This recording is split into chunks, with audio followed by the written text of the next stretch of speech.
as we take a ride together along the backcountry of Old Calico. As we go around this first curve, notice the miners' cabins built along the canyon walls. As crude as they appear, they were ideal for protecting us from the hot summers and cold winters here at Calico, and perfect for the independent types who like to fend for themselves. Of course, many miners stayed in boarding houses, mainly for modern conveniences like home cooking. I got my nickname Hard Rock, because that was exactly the kind of mining we did around here. The rock is so hard, and we didn't have any water to use for mining, so we had to hack and blast away at the rock.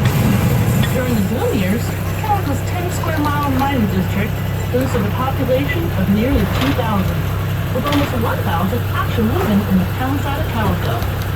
After the mining ended, Calico really was a ghost town. That's to say, it was mainly abandoned, but it was restored and reconstructed by the Knott family in the 1950s. Back then, they had workers actually living here. These folks served the role of security for the town, a tradition that continues to this day.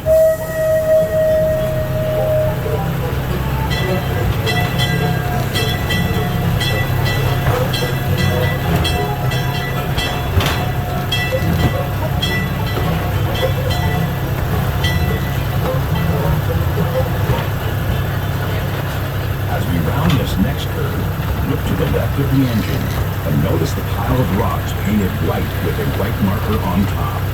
This is an example of what a cornered monument looked like. We use them on all four corners of our claims to alert everyone that they may be trespassing and to remind claim jumpers to stay away.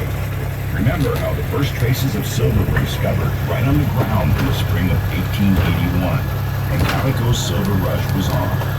Miners came from all over, including well-known towns such as Virginia City, Bodie, and Tombstone, Arizona. I certainly do, Hard Rock. I had silver fever too. Coming up on the right is one of the original ore carts we miners used. We would push these out of the mine and stockpile our ore until we had a trainload full. Then it was shipped to a processing mill on a narrow gauge train similar to the one you're riding on now. That particular train was called the Waterloo Mine Company Railroad, and its spur would run off of it right up Calico's Wall Street Canyon. The closer a railroad could be run to the mines, the better. This large area to the left of the train is where some of the miners live. There is still one surviving wall out there that's outlined in white. Beyond the mountain, to the northeast, was East Calico. Too far from there, the man got himself shot for trying to jump my mining claim. I had already warned that Mr. Children about trespassing on my Goganda mine, but he ignored me and showed up again. This time he got grazed by a few bullets I sent his way on my little pistol. He called the law and had me arrested before I could unload my whole gun on him. The jury did not find me guilty, as I was just protecting my property. Well, Annie, glad no one was seriously hurt, except maybe that Mr. Pover's pride. Now, if y'all look left, this is an ore crusher called a periscope. Miners will hitch a horse or mule to that crossbar and have it walk round and round, which caused the steel ball to drag over and crush the ore before it was taken to a processing mill. Of course, by the 1880s, this method was kind of old-fashioned, but it was still a respectable way of making sure every bit of silver was scraped up. We did work hard to get all that silver. Now let me look over to one of my favorite views from Calico. Down there is the Silver Valley, we called it. Past that old dry lake is a sandy bed of the Mojave River. In those early years, drinking water for Calico had to be brought over from the river, which was right above ground at the time. It was sold for about 5 to 20 cents a gallon. That water supply also gave birth to our neighboring town of Dallas, when the railroad was built right through there. See, just like the smaller narrow gauge locomotives, the big trains of those days ran off of steam from the water-filled boilers.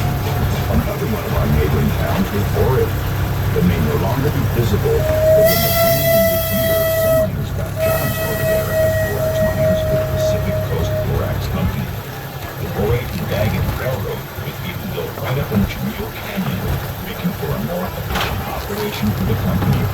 It became the last place in California where the famous 20-wheel teams were ever used. Now, if y'all look over Main Street, you can see the same view we did as we ventured into town for supplies and relaxation. There are actually 5 buildings on Main Street that have been standing since the 1880s, when it was a bustling place. Calico was a real town for about 20 years. They had a post office, school, ordering, newspapers, and a slew of stores. Not to mention quite a few saloons, I can promise you that.